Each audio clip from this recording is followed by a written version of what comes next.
So welcome to the TechPulse Healthcare podcast, first one of 2026, joined by Jonathan, my co-host again. We've made it into the new year. Um, Just. yeah, and today we're proud to have with us Sonya Cullington. So I'll just do a quick intro of you, Sonya, and then I'll allow you to proceed. So Sonya is a cyber psychologist. I mean, that'll be one of my first questions, I think. Who's doing something really fascinating. She's helping the NHS to understand how technology changes the way we think, communicate, and access healthcare. She co-chairs the NHS Communications AI Network and has launched a national AI operating framework that's shaping how hundreds of NHS organizations use AI. But what I'm also really interested in is that I believe you started working in a GP practice and then have moved on to working at Number 10, European Parliament, and all sorts of stuff. And yeah, it continues the theme of this podcast really, where I'm always amazed at people who are perhaps don't have a started out in technology, but have moved into it and have a background in other things. Really fascinating. So welcome to our podcast, our humble show. But yeah, really glad to have you here with us.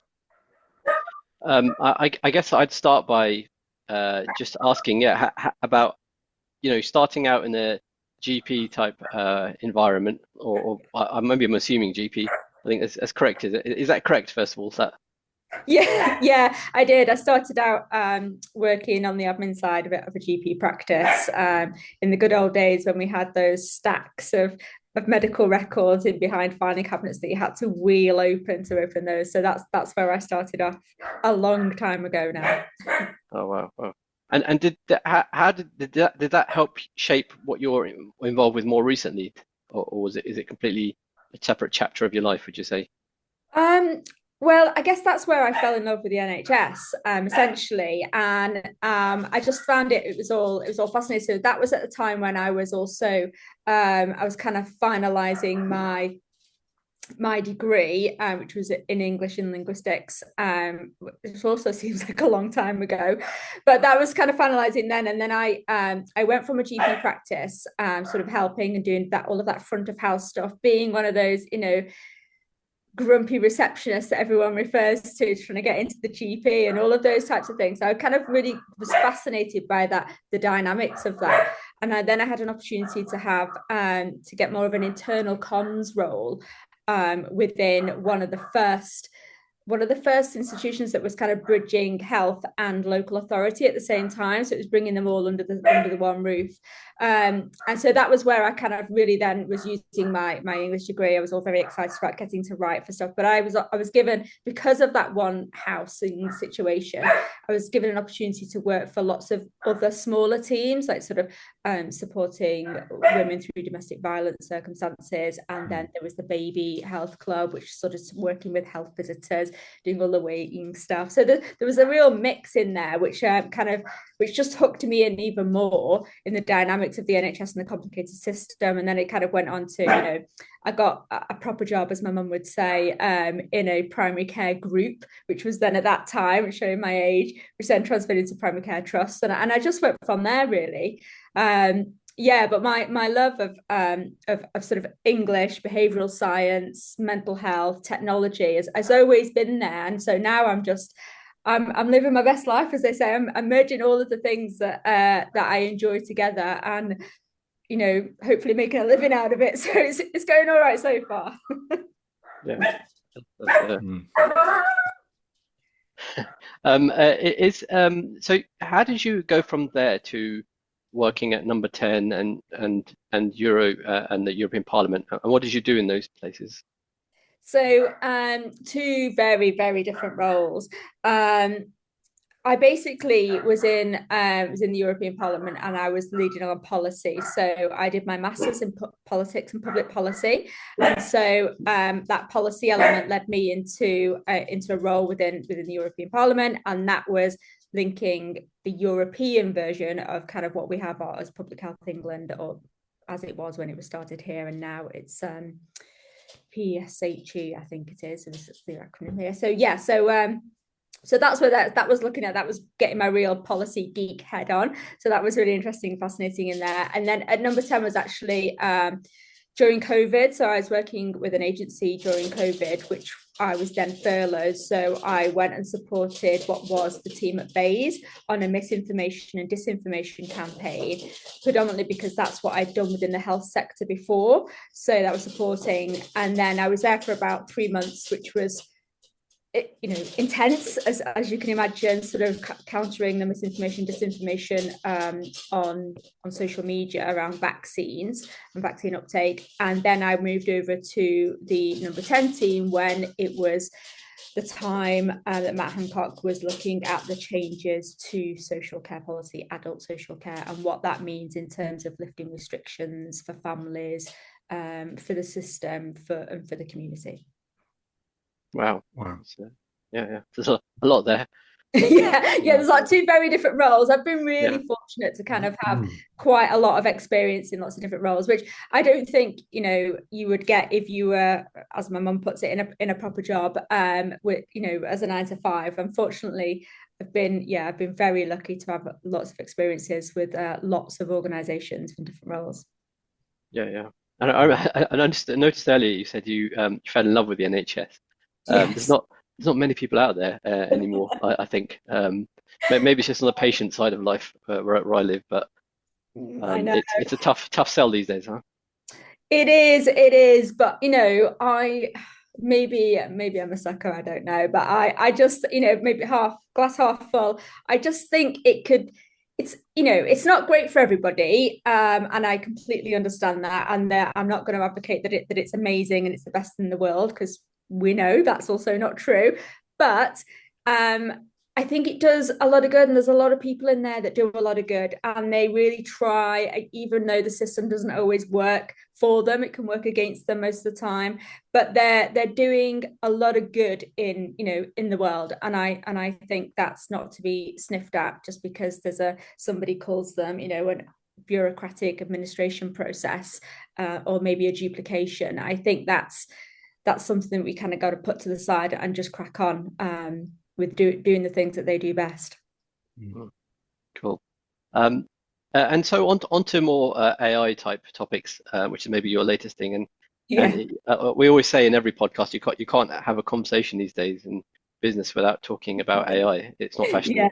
But you seem to genuinely be in there. And so you're co-chairing the NHS Communications AI Network, right? So it seems to put you kind of at the forefront of AI adoption across the NHS, which is quite a serious thing, right? It's quite a big thing. The NHS is quite a beast in itself, and then trying to bring something like AI. I mean, I've seen it happen in even in small to medium organizations. There's figures out there. I saw one from MIT that 95% of AI projects don't never come to realize the value that they really wanted, which is a significant amount. So much of it out there, but so much failure as well. So it's quite a lot on your shoulders there. So what are you doing there, and how is it going? So the purpose of the task force, and just to be clear, this is AI in the NHS in those non-clinical situations. So I'm not going to use that horrible phrase everybody refers to, but it's predominantly within communications and marketing teams and those sort of front-facing teams. But also it transfers to HR, finance, organizational development. It's those types of skills. So the purpose of the task force was to there was originally a group of us that got together and said, it's not going away, it's going to be here. And I'd started using it on the periphery, kind of looking at the basic chatbots as they were there and saying, send me this, can it do this? And just asking it some basic questions. And sometimes it would, spit out some rubbish, as it still does. And sometimes I got something and I thought, actually, that's really interesting. And so there was a group of us that came together and thought, this isn't going to go away. So let's, as a comms professional by background, let's get on the forefront of this and see and be part of that conversation and see where we can take the next generation of those coming through to the industry. So that's kind of where it started from. We did lots of surveys and reports and everything else from. And the idea was that we come together as a collective because that doesn't really exist, I think, in the NHS, especially in communications.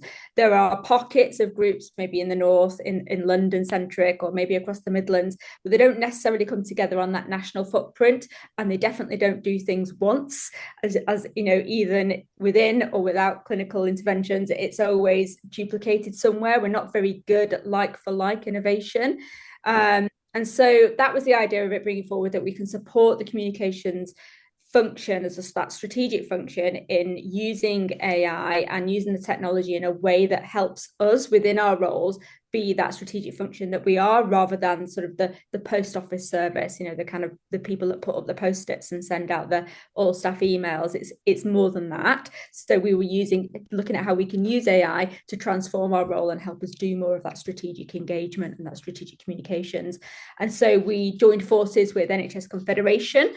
And then the first report was put out, the first official report was put out in terms of what the state of the nation was like at that point. And that led to the first operating framework, which was published later in the year, and the first edition of the ethical principles, which basically sets out a guide of how to work with AI within your organization, with IT, with information governance, with your clinical teams, with your board, your senior leaders.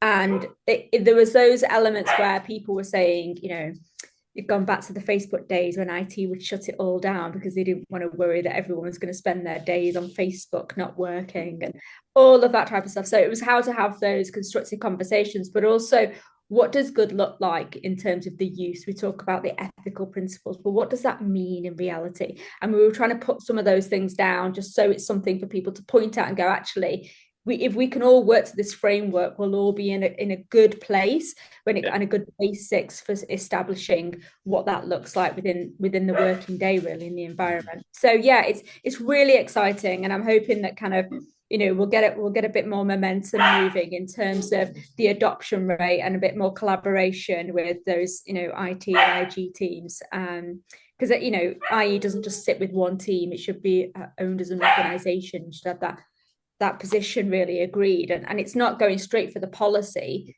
It's looking at what are you going to use it first for, and then working at how does that work. Should you use it? You don't always need to use it. It doesn't need to be involved in every workflow. But if you are, what does that look like? So yeah, so it's really exciting, and I'm really pleased to kind of that's been established and hit the ground running with it. So it's good.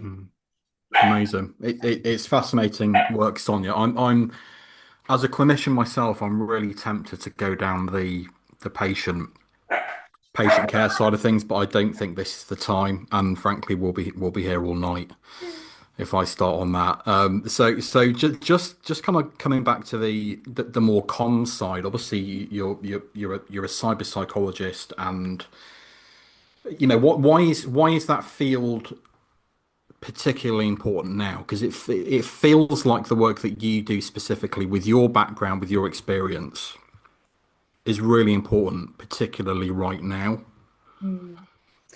I think so. The sort of the field of cyber psychology is relatively new in the realm of, you know, fields, and so I came to it, as I said, with that understanding, and I've been playing it when I started sort of looking into AI. I was also just starting my cyber psychology masters, so it kind of came about the same time, and it sort of for me brought lots of things together under one hat. And there was lots of examples in my course when I was doing my masters was around gambling and things like addiction situations, but there was nothing about health, and that really struck me. And I was like, well, health and the NHS impacts us all. We all have something to say about the NHS, whether we use it prolifically or not. And so when I was doing this, I thought, actually, there isn't anybody doing that. There isn't anyone bringing all of these strands together. So technology, you know, everybody talks about technology is going to transform the NHS, and we're going to have this digital front door, and it's going to be this amazing silver bullet, and it's going to be brilliant. Well, actually, technology adoption and all of this things come around it is a behavioural science, and it's about the people, and it's about actually, so it's less of a tool issue and more of a human one, and who's doing that and how are we talking to it about people. I think there's just been that that expectation that because people use online banking, or they shop with Amazon, or they do their food shopping online, that they're just going to accept that, oh well, if you, instead of seeing a doctor, you'll go through an AI triage now. And it's not as simple as that. And there's not been that honest conversation about what AI can do and what it can't do. And we're still doing comms in the same way. And not that there's anything wrong with the way that the comms is produced currently. It's just not reaching the same audience at the right level that they need to, because of the technological advances. Lots of people are already using AI for their health records, for searching. Gone are the days of Dr. Google. It's now TikTok and Reddit, which I find scary and fascinating in equal measures. And we're not adapting for that as a system. So I think we have gone there in terms of what I wanted to avoid talking about, but let's kind of go anyway, because I mean I talk to newly qualified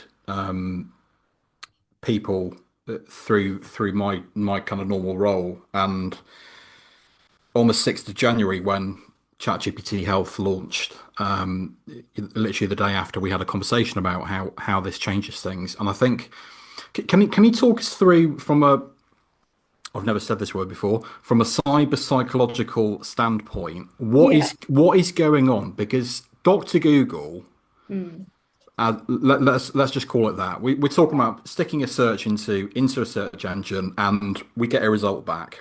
Yeah.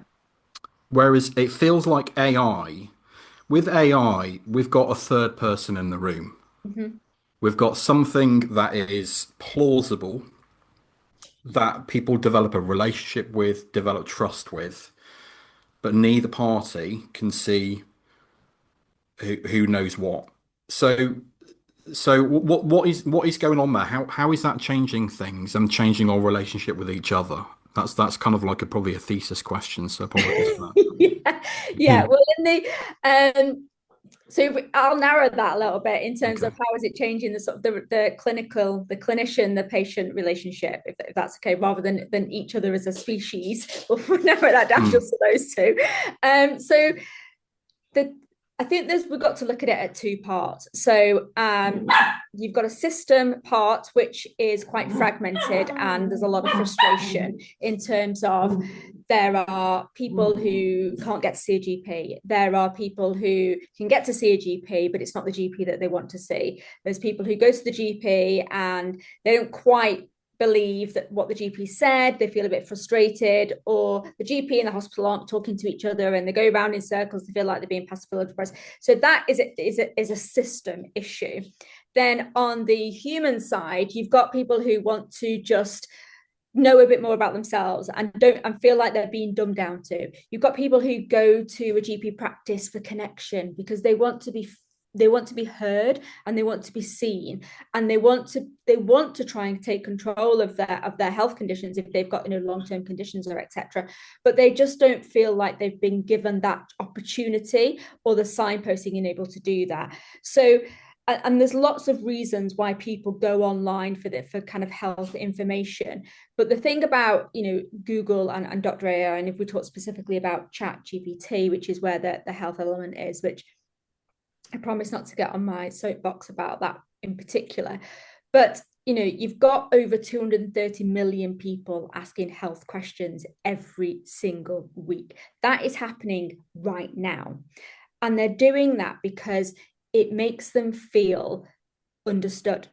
It makes them feel that they have been heard and they have been seen, and there is less sort of ambiguity around what they've been told. So how many times have, as a friend or a family member, come out of a consultation, GP, hospital, whatever, and they've gone, well, this is what they said, but I'm not quite sure what they mean, or, well, I think I just have to wait for my results, I'm not sure. Whereas if you do that interaction online, it gives you that information, and it gives you at a time when you're ready to receive it, because you've made that step. So you're already psychologically in a comfort zone, willing to accept this information. Now, the other angle is that obviously AI is very confident. Even if it's wrong, it is confidently wrong, and it will be adamant about that. And we've all come across those guys who are confidently wrong in their assumptions. This is there every day, and that's happening right now. And the system doesn't catch up quick enough. As I mentioned in my Substack, we're building this digital front door, and it's for a house that people are moving out the back of. It's too late. They've gone. They're not in there anymore. You're building a digital front door, and they're going around different places. They were in the windows. They were out the back door. They was on the sides and everything else. It's just not ready anymore. And all of that with the reduction, if that's a reduction, even wet my teeth in, the reduction in trust across the NHS with clinicians and GPs, and then the increasing anxiety. I think we're at this boiling point where you're at an element where we could risk people asking for their full electronic patient records to be disclosed to them and share, so they can take that and put it into ChatGPT rather than come to the clinician. And that is a huge risk. And we've not equipped clinicians or those public facing roles with the right level of tools and skills in order to have those honest conversations with people about what AI diagnosis looks like and what that means generally for them as an individual, but as a society as well. It's really risky. Yeah, for me, there's a couple of reasons why I use it often, right? You can't. It is replaced the Google search by a mile, and it's often very good. For medical things, if I were to do it, it's because I can't get an appointment. It's so much hassle. I have to get up at 8 a.m. and then there's a million people going for the same. I just can't bother with that, right? And then I think what people generally have nowadays, especially with tech that we have, is that people don't like talking. Especially the younger they are now, the more it is. I know with the elder people, maybe it's the opposite. That they used to go. My dad used to be a GP. And people used to come in just for and in those days they had time to sit and chat to people. And that was different. Now they don't know. That's gone as well. But also with the younger generation now, it's less of, they don't want to talk. There's anxiety. They'd rather talk to something like an AI tool rather than having to talk to a person and go there and sit there and wait and all that. So there's a bit of that going on. I find as well. Yeah, and most reactions to AI aren't about the technology. They're about control. They're about trust and fear, and things are getting wrong. And in healthcare where people already feel vulnerable, AI kind of tends to amplify whatever emotions are already there. So if someone's anxious, AI can make them more anxious. They're seeking control, AI can kind of promise it's fine and things are going to be okay, even though it can't deliver that. But sometimes that is the reassurance that people need, whether it's at 2 a.m. in the morning or 3 o'clock in the afternoon, that they can't get that from a health professional. And that's where the juxtaposition is really. Amazing. If I can bring us back to the sort of comms side of things, because I know that's kind of where a lot of this started for you. Yeah. One thing I've observed recently is how ubiquitous AI LLM use is in producing comms. You go onto LinkedIn and you can tell within a couple of sentences who is literally cut and paste straight out of ChatGPT. And I now switch off, but I'm also now seeing this within organizations I work in. And what I'm observing is a loss of authenticity, a loss of tone of voice. What effect do you think that is having? And is any of the work that you're doing centrally looking at that kind of stuff and the dangers of not having that final editorial pass?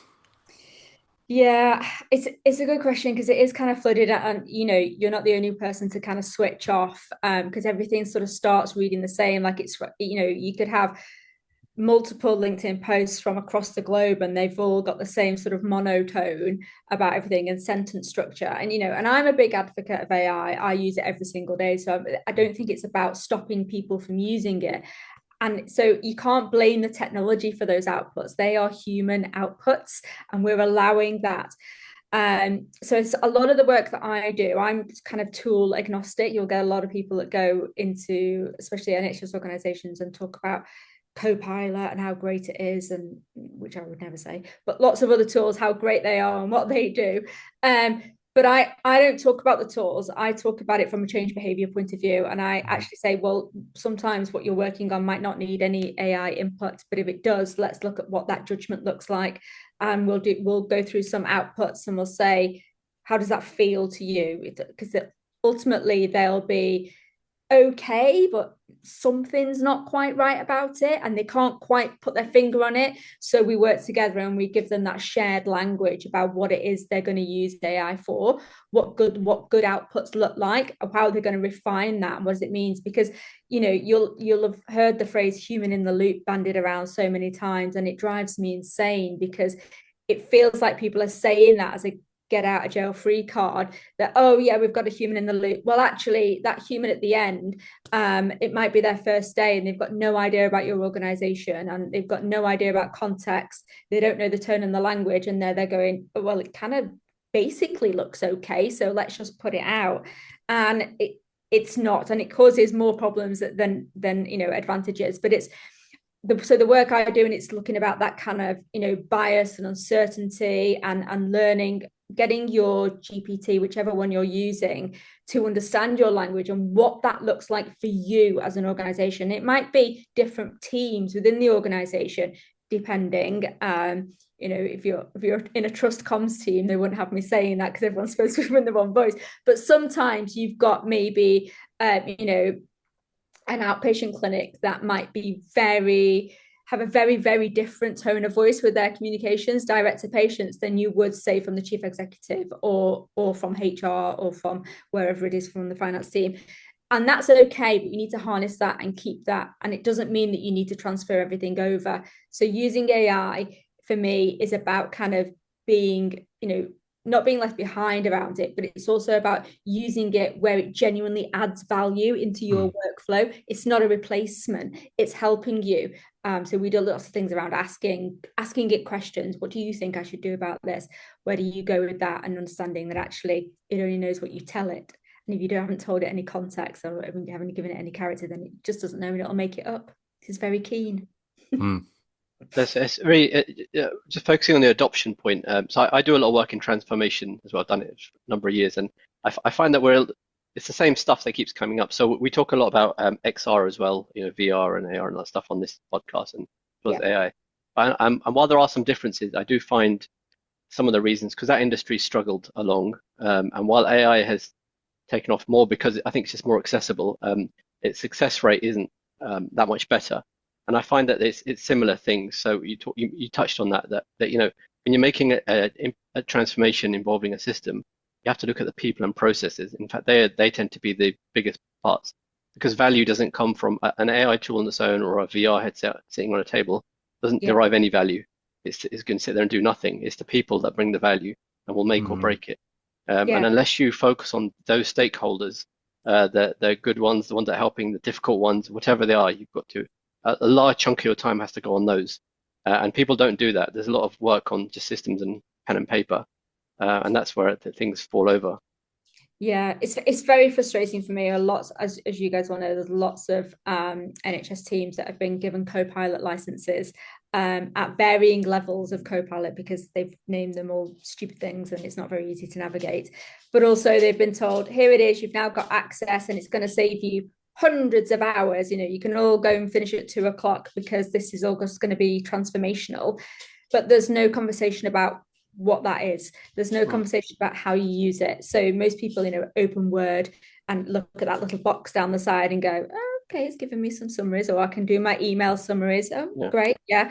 Or at worst, they kind of click record on their meetings and they copy and paste a transcript then into the chat, and you just think, yeah, and because no one's had a conversation, which is, it's just beggars belief for me. It's beyond. Well, hopefully your framework is looking at some of those things and guardrails and things like that, because otherwise it's like patient data, right? If someone decides to plonk that in, then what? And who's stopping that from happening?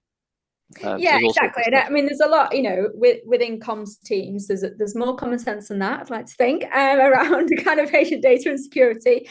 However, that saying, just because you've been given a license or with any technology, if somebody came in and said, there's a VR headset on the table here, help yourself whenever you want to, who's going to use it beyond, doing some weird Yeah. games for 5 minutes in lunch? What's it going to do for you? Where does it go? What does that Sure, yeah. mean? There's a whole load of work that needs to go on, almost Yeah. internal marketing, momentum, Mm. all that stuff to get people to use it. And that's the bit that gets ignored. It's hard work. It's hard work. It is hard work, and it's a long slog, but also, from a comms perspective, there's also job replacements, those conversations, especially when we've got people saying that they are a duplicative service, and their reductions and their headcounts and things. It really kind of makes for an uneasy time, and those conversations are even more important during this time, because AI does not replace any jobs, unless you're in the job of automation, which I don't think anybody is within the NHS. Yeah, yeah. There's also I think around the adoption piece. Yeah. Again, something that I try to push myself a lot, because I see it's that, what is the problem you're trying to solve? Yes. How do you know it's a problem? What's the success look like? Because it's not the same with the VR stuff, but more with AI. It's not for everything. It doesn't need to be put into everything or replace everything. And if you don't have a problem you're solving, once the excitement dies down, you'll have nothing left. It would just be, sand in your hands going through. Yeah, absolutely. Yeah, and I'm always, that's why I go into teams and they think I'm going to talk to them about, click here on this box and it'll tell you how to do that, and that'll save you all this time. Actually, sorry, no, that's not me. I'm not going to do that. You might not need to use AI at all. Yeah, yeah. It's disappointing for some, but the way it is. Yeah. Well, I'm sure there's plenty of us that are going after me. Right. All right, just wrapping up then. Let me just ask you a couple more. If you could wave a magic wand and change anything about how technology is adopted within the NHS, what would it be? Gosh, just one. I think I'd like to see the NHS stop playing catch up and start designing for the reality of the AI powered patient. And so I think for me that means training clinicians to work with patients who've already consulted AI, not against them, building the systems that kind of acknowledge people's new relationship with their own data, and being honest about uncertainty and bias in AI, and not hiding behind some sort of reassuring language. I mean, that's the reality we're living in now, and I think we need to design for that, not for a future that will be too late and playing catch up still. Yeah, I love that. The AI powered patient. You're absolutely right. Yeah, and that relationship with their data. What does that look like? That's brilliant. Yeah. And over the next 12 months, just roadmap of your kind of the AI stuff or whatever else you've got going on. Anything interesting that you can reveal? So the next 12 months, hopefully I'll still be doing this, because I love it. It's all the things that I've done over the years and bringing it together. So that's good. What I'd really like to do is work more with clinicians, actually, about having those conversations with patients, because, as I said, they are kind of AI powered now, and I really think that clinicians are giving, there's lots of time for ambient voice technology, which is freeing up all of their time, and I've already got a dozen scare stories about those mistakes in records and things, and people are blaming the technology, but it's the humans, and humans made mistakes before AI, and they're still going to make mistakes because we're humans. So let's have conversations about that, and let's be realistic about it. So I think I'd really like to take the conversation and bridge that gap between clinicians and the patient. I think that's what I'd like to do more of this year. Cool. And is this your kind of long term, your personal North Star, where you're heading towards? Are you more into communications? You're going to keep pushing that, and I guess AI is not going away. I don't think I'll ever be fully techie, because I'm comms at heart, but I never know. I never stick to one thing, because you never know what's around the corner. So I'm just going to keep doing what I love, and hopefully someone pays me for it. Yeah. I think we'll all keep an eye on your LinkedIn to see where you're heading next. Yeah, I don't think you're going to be out of demand. Well, there needs to be a conversation, I think, internally around the realities that we're in, and until then I'll keep pushing on the drawers. Cool. Excellent. Well, thanks for coming on our our podcast. A really interesting conversation. Yeah. Guys. And, yeah, pleased to have you.